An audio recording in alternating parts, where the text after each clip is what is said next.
What's up guys, Drew here, and this is a response to Brittany from Palm Tree Bewitchery. She's having a giveaway and she has asked that in order to enter, you make a video talking about how you came to paganism, how you came to your path. So I'm doing that. I have already told this story on my channel, but it was like my third video, I think, and I'm sure that most of my subscribers probably haven't even seen it. So I decided, why not? I can retell the story for anyone who hasn't heard it, and maybe I'll win a nice candle.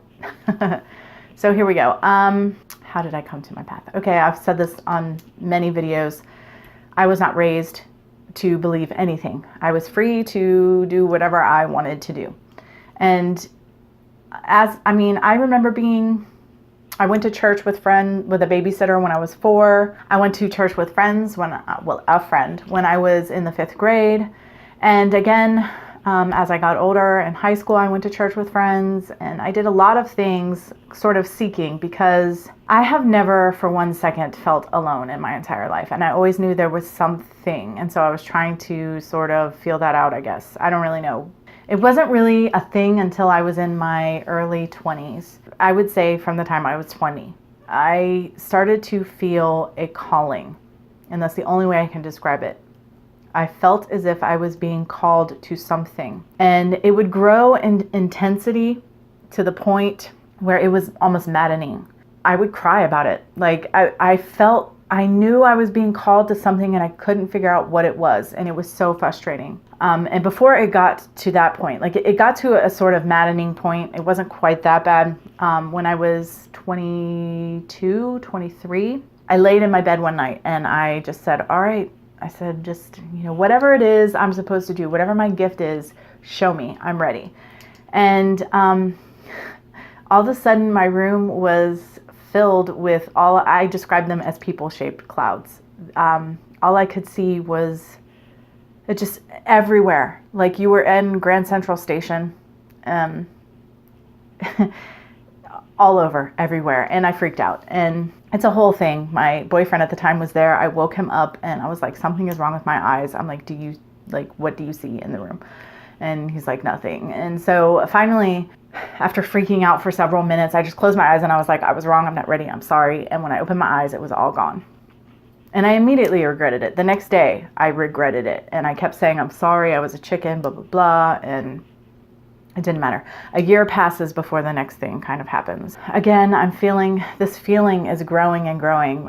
My daughter at this time was 4 years old. She was in preschool. I'm 24 years old at the time. I was going to pick her up from preschool. And there's this road where I live that's sort of a shortcut for me to get to the town where she went to preschool. It was the next town. It was another town over.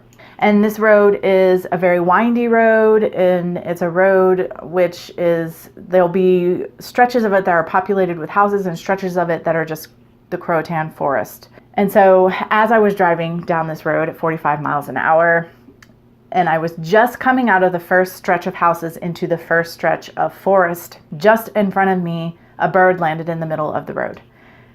A big bird landed in the middle of the road. And so I had to slow my car to a stop. And this is also a very busy road. Like it's very rare to drive down this road and not see at least one other car.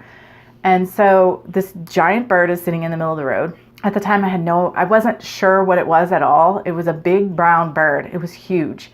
I was driving a Pontiac Grand Am SE at the time, a 4-door standard size vehicle. It does sit a little low to the ground, but it's not by any means a low rider. And I started looking around to see if anybody else was seeing what I was seeing, because I'm sitting here for a minute and like there's no cars coming either direction.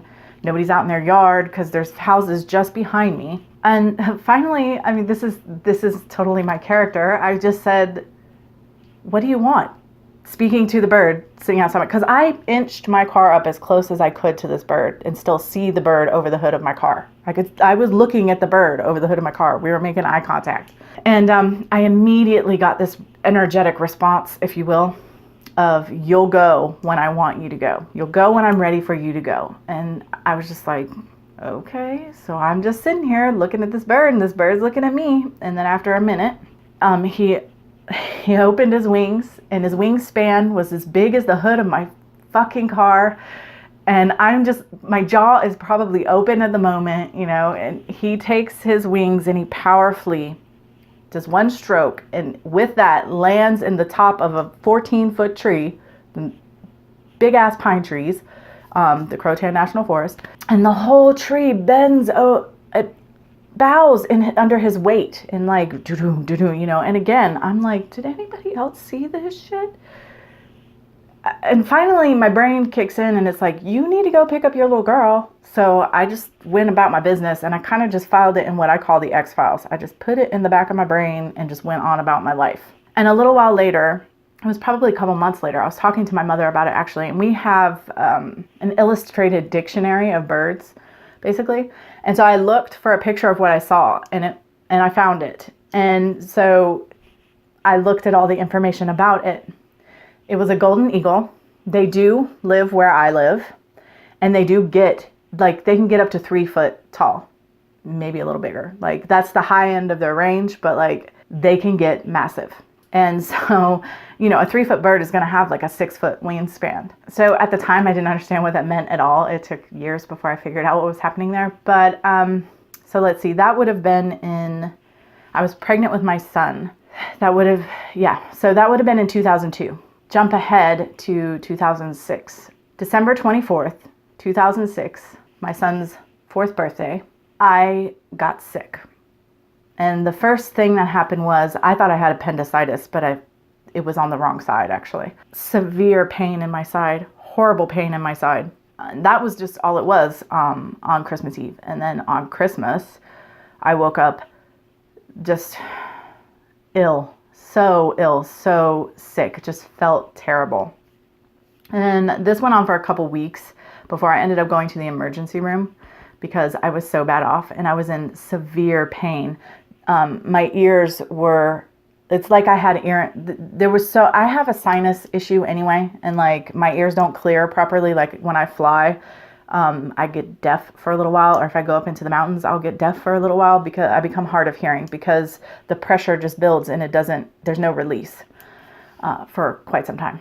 Even if I try to pop my ears, they don't pop. So this is kind of what was happening. There was just this pressure building in my sinuses. And so I went to the emergency room and I had a cough, the whole thing. And so of course it's the emergency room. So the doctor's like, oh, you have the creeping crud. You have what everybody else in front of you had, basically.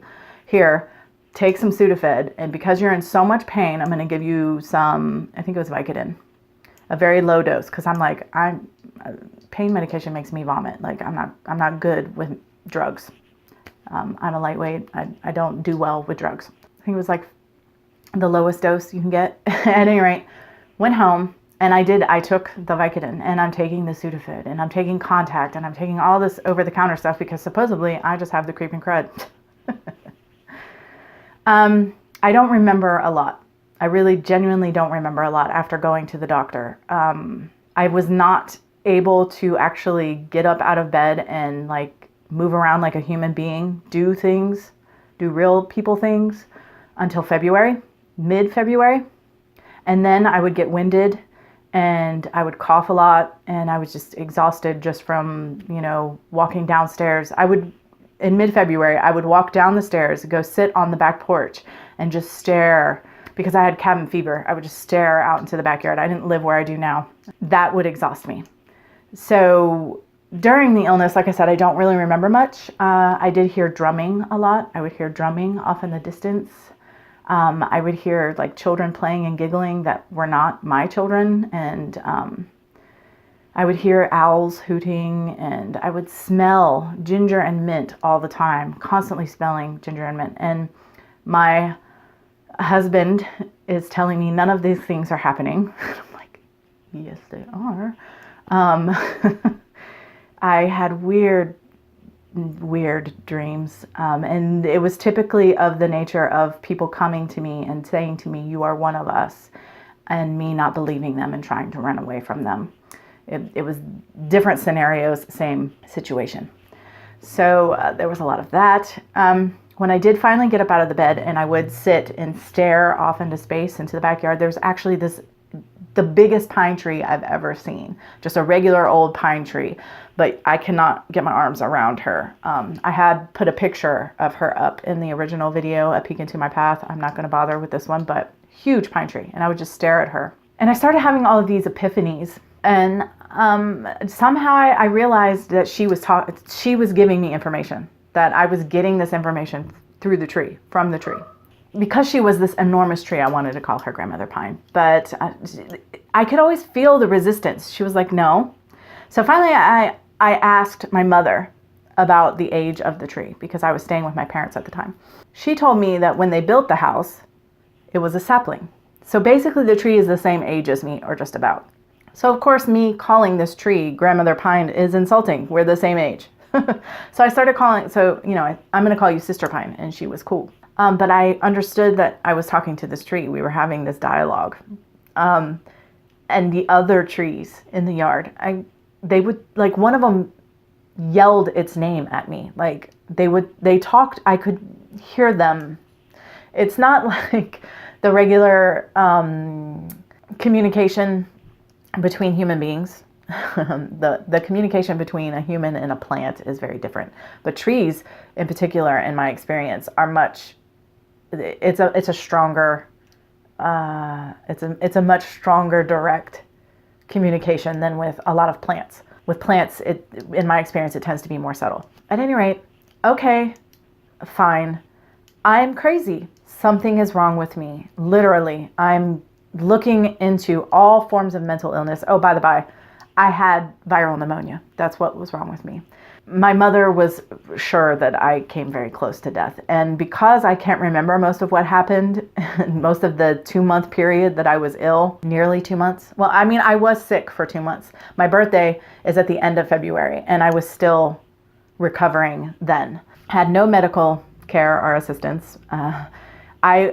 There were times during the illness, like, that I would be in such pain that I would literally start to pray to die. And before I could finish what I was saying, I would pass out from the pain. It was terrible. It was like an elephant sat on my head, all this pressure all through my face. It was horrible. So it was a horrible experience. I had viral pneumonia. At any rate, at this point on the other side, I'm like, I'm mentally ill. I need to go to a loony bin. And my mom and my husband thankfully talked me down, and they're like, just chill. Let's just figure this out. And looking into mental illnesses, I could not find one that stuck, that matched all my symptoms and what was happening. Because at first I thought I was schizophrenic. I was just like, I'm schizophrenic. I'm mentally ill. I need help. But like I said, my mom and my husband talked me down, and my husband we went to the flea mall, our local flea mall, and we picked up these 2 little witches' almanacs. In one of them, there was this write-up, this blurb about shamanism. And after reading this little bitty write-up, I was like, I need to know more about this. And coincidentally, or not, my husband found a book about shamanism at that same flea mall very soon after and brought it home to me. And I no longer have the book, unfortunately. I passed it on to someone else. But I was saved by this book. And it wasn't a book written by a shaman.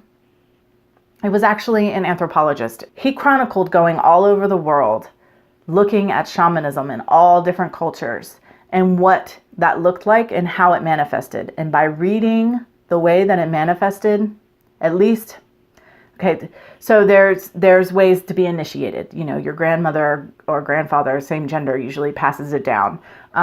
There's all kinds of ways, but one of the ways, near-death experience or illness, both mixed together typically. And reading the description, not only of the process that they went through, because in certain tribes around the world, when they would watch someone who became ill or who started acting a little off, and they would watch them and they would say, you know, are they becoming shaman or are they sick, and do we need to care for them? And watch that process and see what happened. And like, there were things, I mean, from like my childhood, that when you're examining in certain cultures what it looks like to become shaman, there were so many tick marks all along the way. And I was just like, oh my God, this is what happened to me. So as far as I'm concerned, I had I call it a spontaneous shamanic initiation. So that sparked something in me. And then shortly after that, I kept getting this message. They kept saying, get a gong. Get a gong. And I'm like, what do I need a gong for? And they're like, you need it for ritual. And I'm like, I don't even know how to do, I knew nothing about witchcraft, okay? And I'm just settling into this whole shamanic path thing. But they wouldn't leave me alone. And I was still sick from the illness and I didn't feel good. I'm like, I don't feel good. But they would not just get a gong, get a gong. It's just, I'm being bashed over the head with this message. So I got up and I had my mom come with me because I felt sick and I felt stupid. But I went to the only shop I could think of that I thought I might be able to get a gong at. And I go in and the chick is working there and I'm like, she's about my age. I've known her for a while. And I'm like, do you know where I can get a gong? And all of a sudden I hear this voice from the corner of the store say, I have a gong. And this little head pops up, someone who became very dear to me. She was the owner of the witchy metaphysical shop that I ended up working in. She actually owned both shops. One was sort of a hippie shop, and the other was a witchy shop, a metaphysical shop. And that's how I found witchcraft, is by through that old convoluted thing. Ended up in the working, meeting her, being exposed to all of that, working in the shop. Sometime in that year, 2007, I did my first journey. It wasn't anything like the way that I perform journey now, but it was a very mild, light journey. It was more sort of a meditation, but I asked to be introduced to my spirit animal, and instantly from the darkness stepped forward a golden eagle. And I began bawling, like, immediately. And there was an instant recognition that, oh, that's what happened. That's why that golden eagle landed in my path. Spirit was trying to talk to me, and I just didn't get it. So yeah, the way that I came to witchcraft is kind of weird. It's unusual. And that's why my path may be a little unusual, and the way that I look at everything, it is the reason I look at everything the way I do. As far as how it has affected me, it completely changed my life. It completely changed the way I look at everything. I think that I was born as I am on this shamanic path. I've always walked it. I just was not, I was not consciously aware. I've always been pagan. I think the way that it has affected me the most is sort of the pantheistic mentality. Spirit moves through everything. I know this. Like, I can talk to plants and crystals, and it's not the same kind of communication that you get with human beings, but this is not something that I would have understood before my illness at all. It's not something I wouldn't necessarily, I would have thought it was a cool idea, but I'm like the skeptic believer, so I'm always going to reserve. I'm just going to kind of watch and see, and wonder if maybe someone's mentally ill. Less so now. That's another way it's changed me. It's affected me. Is I am much more. I'm willing to walk right off the cliff like the fool, a lot faster than I used to be. I'll go there with you. I'll at least go along for the ride, even if it is a misunderstanding or it's not quite accurate. It's not quite true. I'm at least willing to listen and give you a shot. Which I was always open-minded, but like I said, I'm a little faster to just be like, okay, yes. Tell me about that weird thing that I know nothing about. And the people would come in the store and hollow earthers. Tell me all about it. Please tell me about the hollow earth. This is fascinating. I want to know whether I actually buy it or not. I'm all in. I will listen. I will hear you. And I'll be willing to believe that it's at least possible. Why not? Because I've had some weird things happen to me that have changed who I am. So it's kind of a long, drawn-out thing, but this is how I came to witchcraft, and my witchcraft is absolutely tainted by all of that experience. So that's my journey to where I sit today. I don't think I forgot anything. I don't think I'm going to win, so good luck to everybody else as well. If I do, of course, I'll be thrilled, but it just seems unlikely. But if you have a channel and you want to win really cute or just cool, because she has different kinds of candles. I forget who the company is. I'll link Brittany's video and you'll be able to see what all she's talking about. But if you're able to and you want to, you should enter. Because if for nothing else, let us know, if you haven't already, how you came to your path, what that looks like. All right, guys, thanks for listening. And until next time, much love and gratitude.